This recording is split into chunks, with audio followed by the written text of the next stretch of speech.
Hello everyone, welcome back to my channel. आज आपके साथ बहुत सारे लोगों का एक्सपीरियंस शेयर कर रही हूँ जो बहुत ही पॉजिटिव है। आपको भी देखकर सुनकर अच्छा लगेगा। कमर दर्द में जिनको राहत है, जो अब बहुत अच्छी कंडीशन में आ गए हैं, बहुत तकलीफ़ में थे तो। और उसके अलावा मैं लूँगी आप लोगों के सवाल भी जो आपने मुझे रिसेंटली पूछे हैं। बने रहिए मेरे साथ एंड तक, और वीडियो अच्छी लगे तो लाइक, शेयर एंड सब्सक्राइब। सबसे पहले मैं जिनकी बात करूंगी, इनका नाम विकास पोखरियाल है और ये उत्तराखंड से हैं। इनका मैंने अभी जो पीछे मेरी जो वीडियोस आई थी तो उनमें से मैंने एक में इनका शेयर किया था, किसी ने अगर सुनाया ध्यान से तो मैंने बताया था किसी के बारे में कि उन्होंने सिर्फ ऑयल बना के पहले उसकी मसाज सिकाई की तो उनको दर्द में आराम मिला। जो पैर में दर्द था उनको उसमें आराम आ गया था सिर्फ मालिश और सिकाई से। फिर उन्होंने कांटेक्ट किया मुझसे। तो अभी इनका जो रिसेंटली जो मैसेज आए हैं मैं आप लोगों के साथ शेयर कर रही हूँ। पढ़ के बहुत अच्छा लगता है, बहुत खुशी होती है अगर किसी को राहत मिल रही है। और वो लोग हैं जो ऑलरेडी सब कुछ ट्राई करके बैठे हैं और रिलीफ नहीं था, ठीक है ना। तो जो प्रिकॉशंस, जो मसाज और सिकाई, जो मेडिसिन मैंने ली थी वही इन्होंने किया है, वही मैं बताती हूँ जो मैंने किया है, आप लोग जानते हैं। तो उन्होंने अब उनका जो रिज़ल्ट है वो आप भी पढ़िए। इनको ये सब करते हुए अभी 1 मंथ कंप्लीट नहीं हुआ है, लेकिन मेरे ख्याल से 25 डेज़ के आसपास शायद हो गए हों। इनको काफ़ी आराम है और उसके लिए इन्होंने बहुत सारा धन्यवाद कहा है।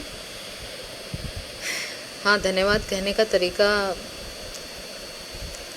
मैं उसके ऊपर क्या ही बोलूँ। बस ये कह सकती हूँ कि हम इंसान हैं, एक दूसरे की मदद करना हमारा फ़र्ज़ है। और अगर हमारी किसी थोड़ी सी सलाह से अगर किसी का भला हो सकता है तो वो ज़रूर करें। कोशिश करें कि सामने वाला ट्रस्ट कर सके और तब उस पर काम करे, है ना। इन्होंने कहा है कि आपने जो जो दवाई बताई सब सही बताई है, जो आपका तरीका था वो तो बहुत ही अच्छा था समझाने का, और सच में मैं आपका बहुत बहुत धन्यवाद करता हूँ।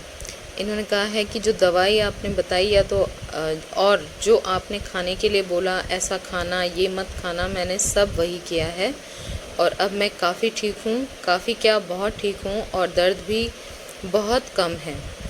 बस थोड़ा थोड़ा पैर पे झंझनाहट तो है। और इनका ट्रीटमेंट मेरे ख्याल से 1-2 साल के आसपास मेरे ख्याल से हो गया था इनको तकलीफ़ में। तो ये इनका अभी का रिज़ल्ट है जो इन्होंने अपना शेयर किया है। आगे भी इन्होंने तो बस मैं इतना ही कहूँगी कि जितना हो सके जब रिलीफ़ आ रहा है तो उसको आगे तक लेके जाने के लिए प्रिकॉशंस का बहुत एहतियात रखिए। लगातार बैठना, लगातार खड़े होना भी अवॉइड करिए। धीरे धीरे आपकी लाइफस्टाइल जो है वो चीज़ें हैबिट में आ जाती हैं, तो उनको धीरे धीरे अपनी जो नॉर्मल लाइफ थी उसमें लाने के लिए थोड़ा थोड़ा धीरे धीरे स्टार्ट करना है। एकदम से कुछ भी नहीं करना है, वरना तो फिर प्रॉब्लम हो सकती है, दर्द बढ़ जाएगा गलती होने से, ठीक है ना। तो उस चीज़ का सभी ध्यान रखें। और जब आपको आराम मिलता है तो कोशिश करें कि किसी का भला हम कर सकें, और दर्द में राहत जो अगर दे सकती है तो ये सबसे बड़ा सदका है, दान है। इस चीज़ को ज़रूर दूसरों से शेयर ज़रूर करें। मतलब किसी को अगर कोई प्रॉब्लम में है तो उस तक ज़रूर अपनी जो आपने अपनी जानकारी है, जो अपना एक्सपीरियंस है वो ज़रूर दूसरों को भी शेयर करें ताकि उनको भी रिलीफ आए, ठीक है। ये अगला जो है ये रिंकी कुशवाहा जी हैं। इनसे भी इंस्टाग्राम के थ्रू ही बात हुई है मेरी, और इन्होंने भी अभी रिसेंटली मुझे मैसेज किया है। इन्होंने लिखा है, बहुत बहुत धन्यवाद आपका, आपके दवाई से मुझे काफ़ी ज़्यादा रिलीफ हुआ है। मैं 2 साल से परेशान थी, बहुत डॉक्टर से दिखाई हूँ, बहुत दवाई खाई है, लेकिन कोई फ़ायदा नहीं था।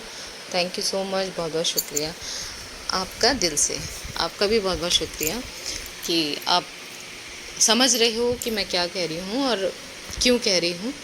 बात ऐसी है कि दवाई वो मेरी नहीं है। हाँ, मैंने ज़रूर जो ली थी वो मैंने शेयर कर दी है, क्योंकि हर कोई इंसान जानना चाहता है कि भाई आपने क्या किया, आपने क्या किया, है ना। लेकिन मैं ये कहना चाहती हूँ कि भाई वो लेना नहीं लेना वो आपकी मर्ज़ी है। जिनको नहीं मिलती है वो मैं प्रोवाइड करा देती हूँ, इतना मैं कर सकती हूँ और वो मैं करती हूँ।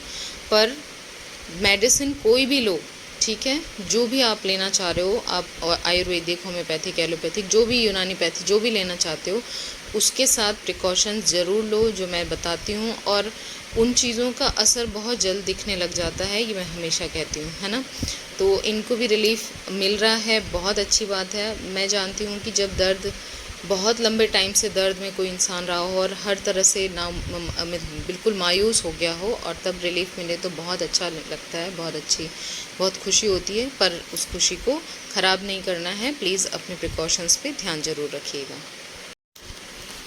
अब जिनका मैं एक्सपीरियंस आपके साथ शेयर कर रही हूँ उनका नाम योगेश है। ऑफ कोर्स इंस्टाग्राम के थ्रू ही बात की है इन्होंने मुझसे। बस मेरी एक रिक्वेस्ट है कि प्लीज़ यूट्यूब जो वीडियोस है ना वहाँ पे आगे कमेंट करें ताकि लोगों को इजी हो ये पढ़ना, खुद से भी वाकई रीड कर सकें आपका एक्सपीरियंस। तो यहाँ पे इन्होंने लिखा है कि मैं बिल्कुल ठीक हो गया हूँ, एमआरआई रिपोर्ट भी नॉर्मल आ गई है मेरी। तो अब ये वो इंसान हैं, इनका आगे एक और स्क्रीनशॉट मैं आपको दिखाऊंगी जहाँ पे ये बता रहे हैं कि ये 20-25 किलोमीटर डेली चल लेते हैं, वॉक करते हैं या रनिंग करते हैं। तो जिन लोगों को ये होप ख़त्म हो जाती है ना कि हम कभी ठीक नहीं हो सकते, तो उनमें से एक ये भी हैं। और ये भी बता दूं कि इन्होंने मुझे बहुत ज़्यादा तो कुछ याद नहीं है, लेकिन इनकी भी प्रॉब्लम काफ़ी थी और उसके बाद इन्होंने जो चीज़ें की हैं उसमें उन्होंने यूनानी मेडिसिन ली है, जो बताती हूँ मैं वो प्रिकॉशन जो भी किए वो भी इस साथ में जो भी मैं मतलब आप लोगों को बताती हूँ कि जो मैंने किए थे वो इन्होंने किया है और उसी से अब ये ऊपर वाले का शुक्र है इतने ठीक हैं कि अब इन्होंने एमआरआई भी निकाल ली है और ये बिल्कुल ठीक महसूस कर रहे हैं। तो एक चीज़ मैं ज़रूर कहूँगी कि मैं इस दौर से गुजरी हूँ जब दो या 3 बार मुझे बिल्कुल रिलीफ फील हुआ, मैं अच्छे से वॉक भी कर रही थी, मैं सब कुछ कर रही थी, लेकिन मैंने कुछ गलती की। जैसे मैंने सोचा मैं तो नॉर्मल हूँ, मैं बैठ गई काफ़ी लंबे टाइम, खुदाई की मैंने। एक जगह मैं खड़ी रह गई, मुझे बस नहीं मिली सफ़र के दौरान, मैं खड़ी थी और कई घंटे गुजर गए। दिवाली की छुट्टियाँ थी, वो उस वक्त बहुत भीड़ थी।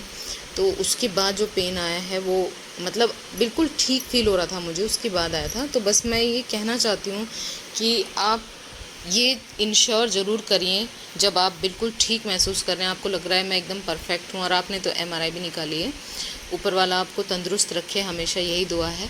लेकिन फिर भी अपने आप को किसी भी ऐसे सिचुएशन में मत डालिएगा कि आपको फिर पछताना पड़े, तो एहतियात रखिएगा। मैं बस आपको ये सलाह दूँगी। ओके, ये इनका पहले का स्क्रीनशॉट है और ये मेरे ख्याल से 2-3 महीने पहले का है, जहाँ पे ये 26 मार्च का है, ठीक है, जहाँ पे इन्होंने मुझे बता दिया था कि मैं डेली 15 से 20 किलोमीटर चल रहा हूँ और मुझे कोई दर्द नहीं है।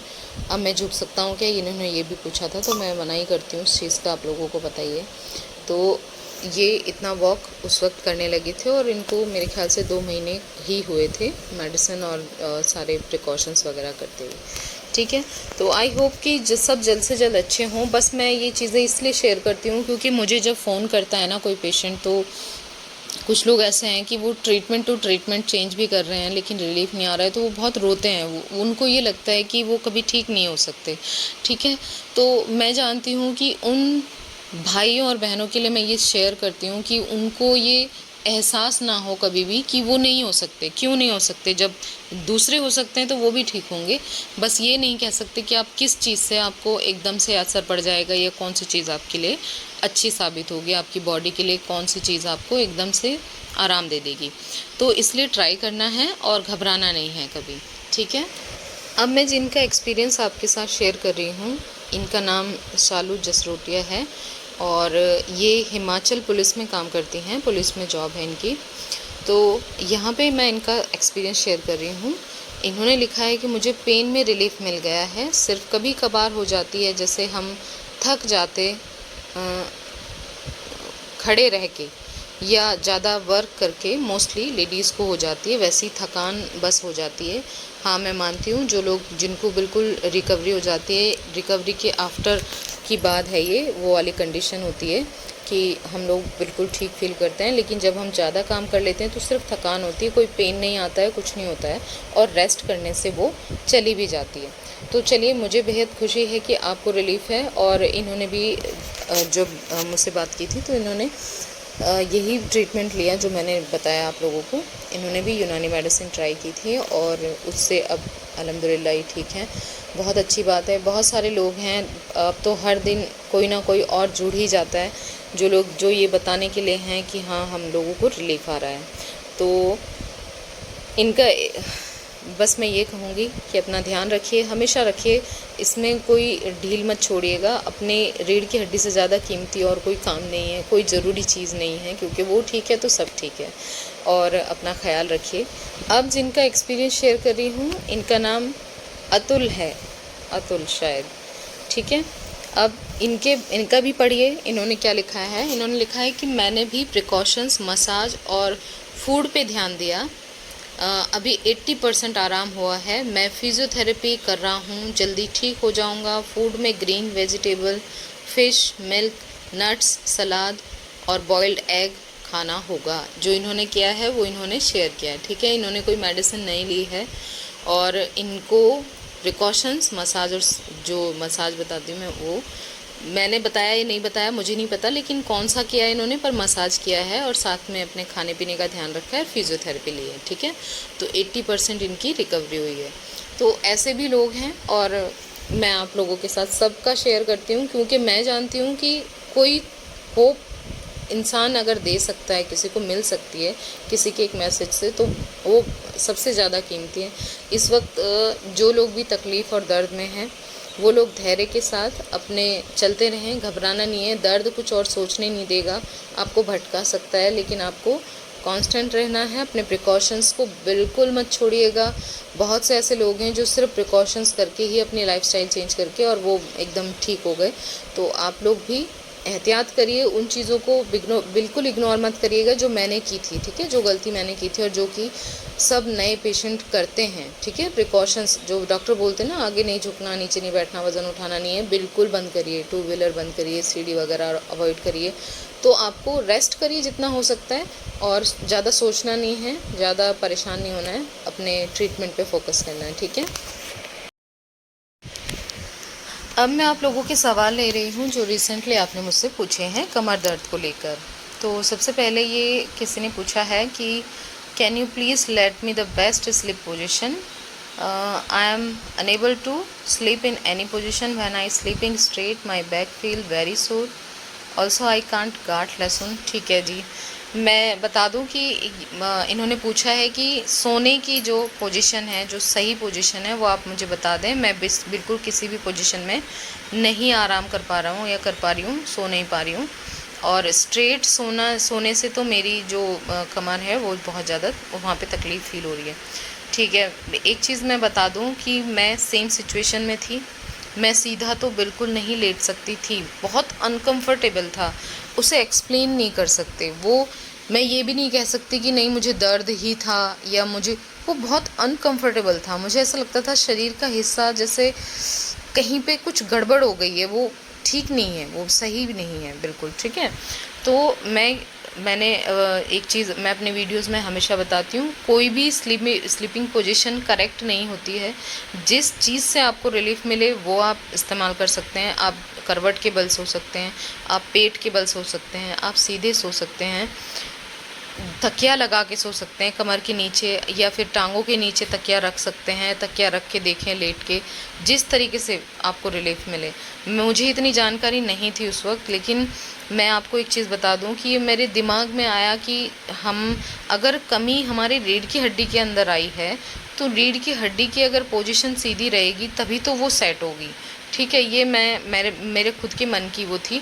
तो मैंने अपने आप को ज़बरदस्ती सीधी वाली पोजीशन में सुलाया, लेकिन वो लेटना आसान नहीं होता था, तो बहुत देर नहीं लेट पाती थी। जितना देर लेटा जाता था उतना सीधा, अदरवाइज़ मैं करवट के बल या पेट के बल लेटती थी।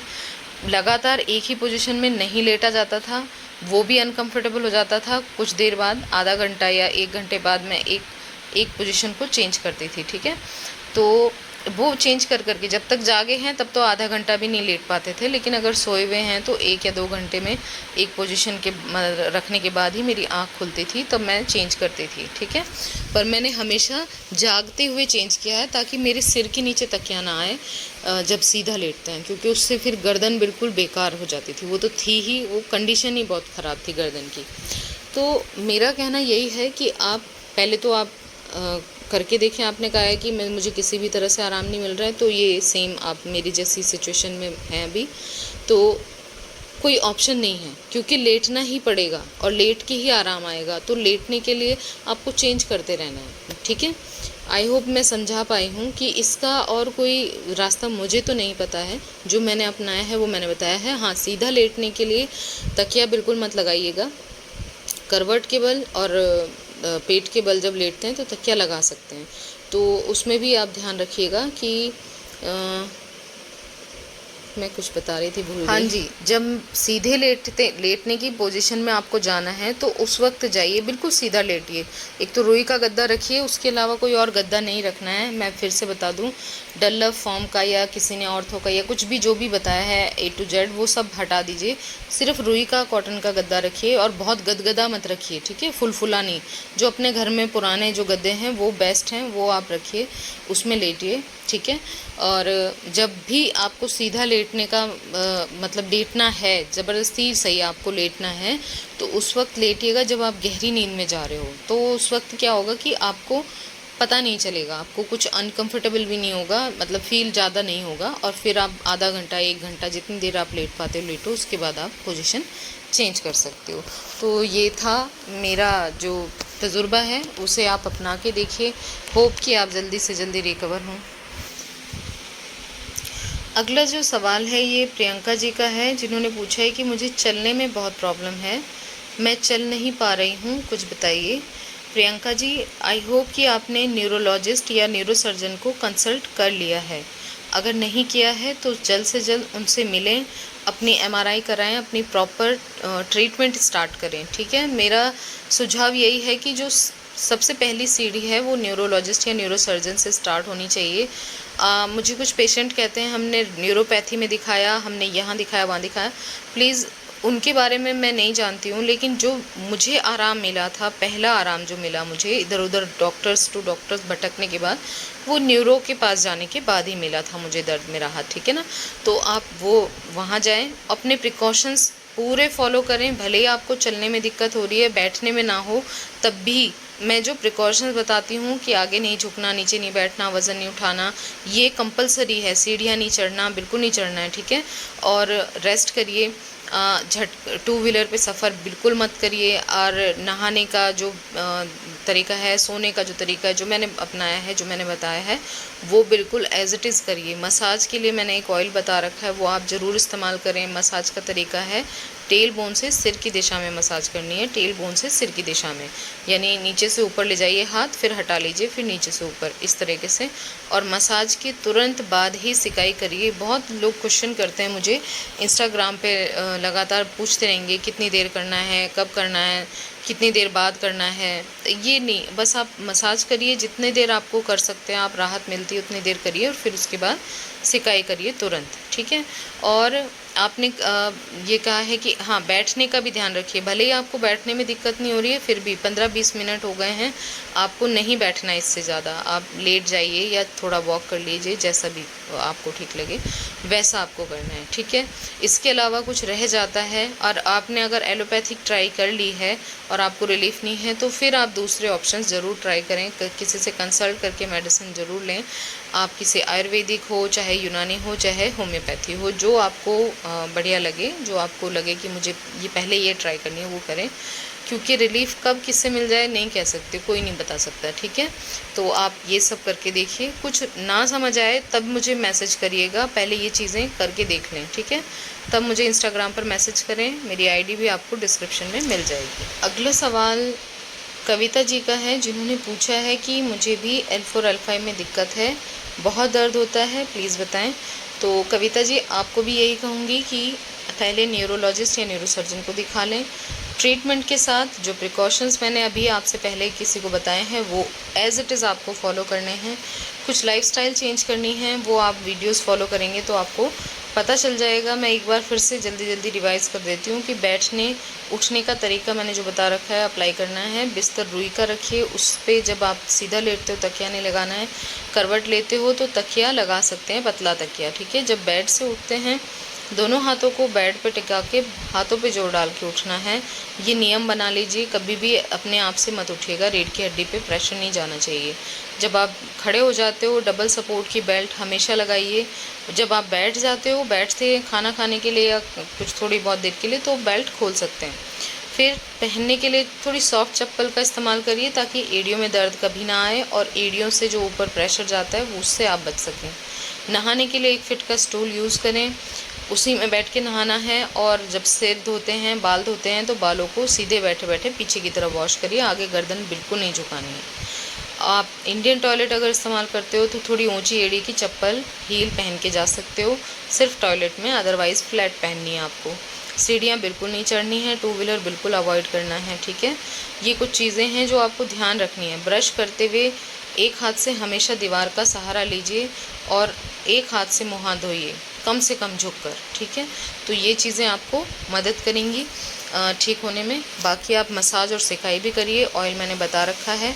अगर आप फिज़ियोथेरेपी नहीं ले रहे हो तो आप वो घर कर सकते हो, जो घर पे आपको बेस्ट फिज़ियोथेरेपी मेरे हिसाब से है, आप करके देखें, ठीक है जी।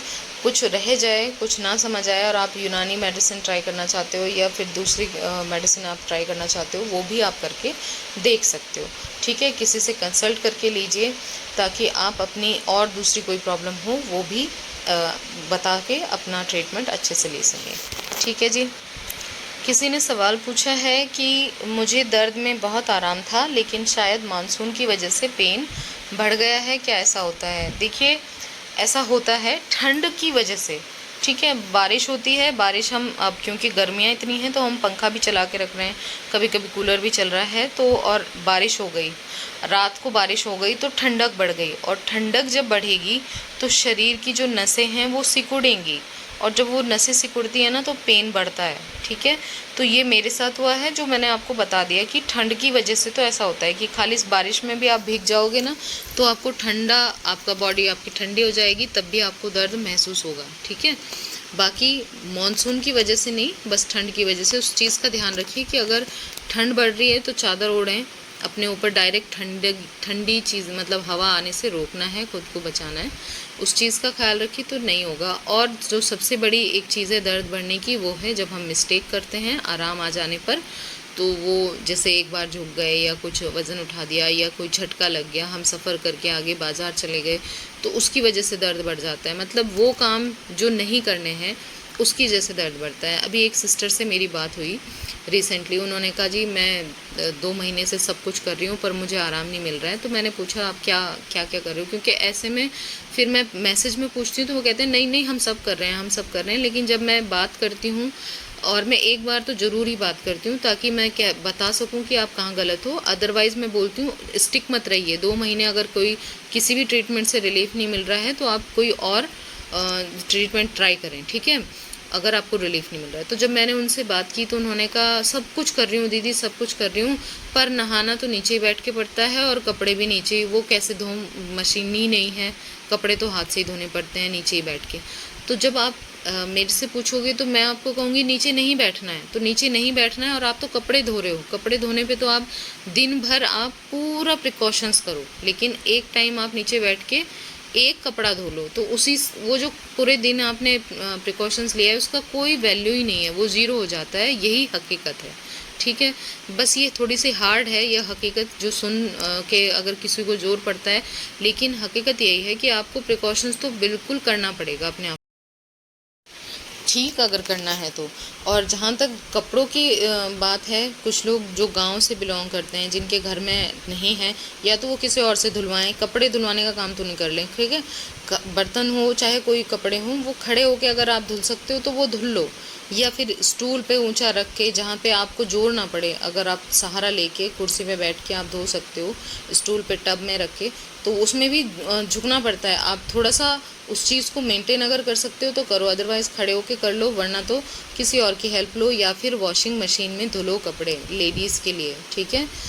इसमें कोई ऑप्शन नहीं है। आप अगर ये सोच रहे हो कि ये करके और हम ठीक हो जाएंगे तो वो बहुत मुश्किल है, बहुत नामुमकिन सी चीज़ है। ये मेरा सलाह है, बाकी आप करने वाले आप ही हो, आपको जो ठीक लगे आप करिए। अपने डॉक्टर से पूछ लीजिए एक दफ़ा, आपको वो बता देंगे अच्छे से। अगला सवाल ये राखी जी का है, जिन्होंने मुझसे पूछा है कि मैम टेल बोन पेन होता है किस एरिया में है, कैन यू टेल।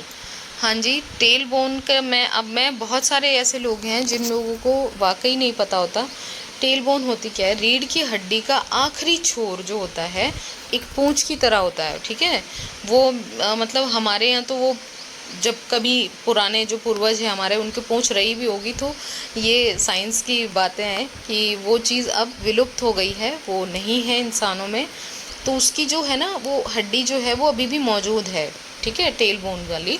तो वो आप सिंपल सा तरीका है, आप जाएं गूगल कर लें, उसमें आपको जो पोस्चर है उसमें टेल बोन कहाँ है वो आप सर्च करोगे तो आपको दिख जाएगी बॉडी में।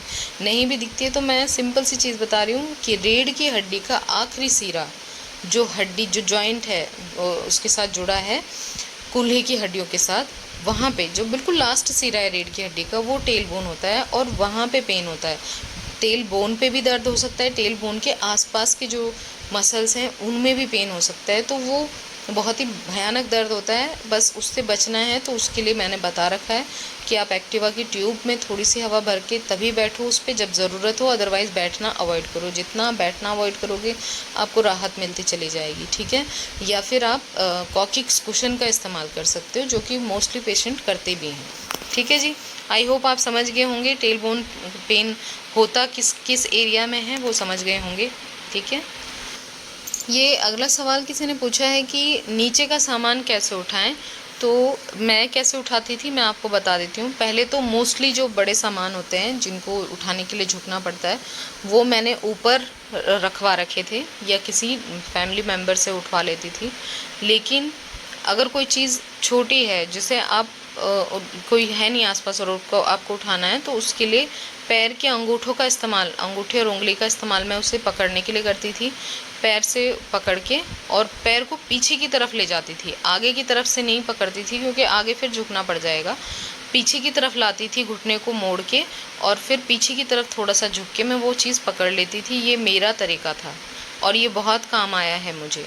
बाकी जो लेडीज़ हैं उनमें वो हर तरह का अपना अपना तरीका इस्तेमाल करते हैं चीज़ों को उठाने के लिए, पर ये जो कॉमन मैंने जो किया है वो मैंने आपको बता दिया।